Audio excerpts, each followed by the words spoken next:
Tell us something about yourself.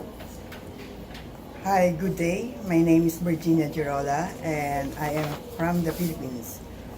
I would like to call myself as an agile workhorse and with integrity. I am an agile because I accept change and embrace challenges. Like for example, I work in abroad in Saudi Arabia. The culture, the environment, and the language are very different. So I've done my best to show to them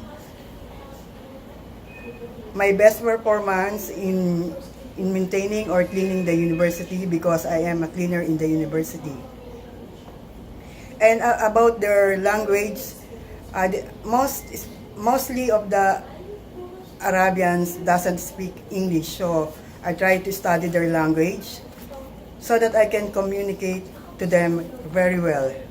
And about their culture, the women in Saudi Arabia wear abaya. So I must wear abaya is a black dress that usually we wore in during the work hour. And I also wear a shawl to cover my hair. As what the saying goes, when you're in Rome, do what the Romans do. And another, yes, that's all I can tell to myself. Wait, and one more thing is that I work with integrity, meaning I respect the confidentiality of my employer. I don't touch any their drawers, and I don't look important document. For me, it is very important to me that the employer will trust on me. My motto in life is honesty is the best policy. Can you tell us about your previous work experiences that you feel relevant to the job? About my previous experiences that is related to my job, I work at present. I am working as a nanny, or we call it nanny or tutor, in the house of my employer. I stay there full time with one child. Uh, at the at, at the early in the morning, I prepare the boy because he will go to the school because the parents are working abroad, are working full-time worker. And then my full responsibility is within me because I am only, the child and me are only left in the house. So I take good care of the child with love and give understanding to the child. How do you feel like caring for a newborn children? Caring for a newborn children or baby is a very challenging word. I love newborn children, most especially when they smile, and I appreciate a newborn baby. Have you had experience in babysitting? Yes, I have experience in babysitting of a newborn baby because when my when my older sister gave birth to a newborn baby, he asked help to me, and I am the one who changed the diaper, take a bath. At first I was afraid because handling a newborn baby is a fragile, so I must take good care of the baby. So at first my older sister teach me how to handle the baby, to take care of the baby, and to battle feed the baby. So in battle feeding the baby, before giving the milk to the baby, I check the temperature of the milk by pouring some portion of the milk to my hand and check if the temperature of the milk is hot or cold before I give it to the baby.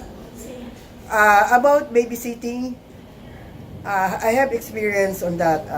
You see, my previous work, at present, I work as a nanny, taking good care of, nanny and tutor, taking good care of one child. And my former job is, I work as a professional household worker with 2 children.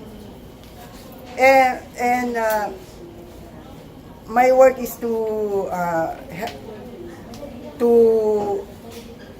see to it that they will go to school neat uniform with snack. I prepare their foods, and then I help them with, when they come home in the house. I help them with their homework, play with them, give them food, see to it that the room is tidy, and also when the child is in the school, I do some household chores in the house. Can you share to us household chores that you usually perform? The household chores that I usually perform are the following, like cleaning the floor, mopping the floor, washing the basins, washing the clothes and ironing, washing the dishes, dusting the furnitures, and do vacuum and mopping the floor. Are you familiar with using some appliances? Yes, Which one? yeah. Yes, I am familiar with using household or home appliances. Like for example, the microwave oven, the juice extractor, the aircon, the gas range, the refrigerator, the flat iron, the blender, and others. Can you please share the types of dishes you're familiar with? The type of dishes that I'm familiar with are the cooking adobo, which is a mixture of chicken and pork with soy sauce and vinegar. Pancit, it's a kind of noodles. And with a mixture of sauteed vegetable. Spring rolls, it is a ground beef or ground pork with carrots and other, which is mixed to the wrapper and fry the spring roll. Have you had experience in ironing pressing clothes? For how long now? It's ironing a clothes. It's just I think when I was independent in my family, it all began. I am the one who ironed my clothes, and when my past experiences in work, I'm still doing that. Up to now, I'm still doing ironing the clothes. How do you feel if the employer would ask you to report on your day off? To report on the day off, it is reporting in the day off is not an issue to me, because I came to your country or to my employer to work. Most especially when the employer need me to, for example, they have a emergency meeting or they will do outside and they need my help. I must help them. Tell us what you know about Romania. About Romania is located in the Europe, and the temperature is a continental, and it has 4 seasons. Their language is Romanian. I think it is a Romance. I remember it's a Romance language. Their favorite sports are football, and mostly the Romanians are Christian, Orthodox Christian. How long do you intend to stay?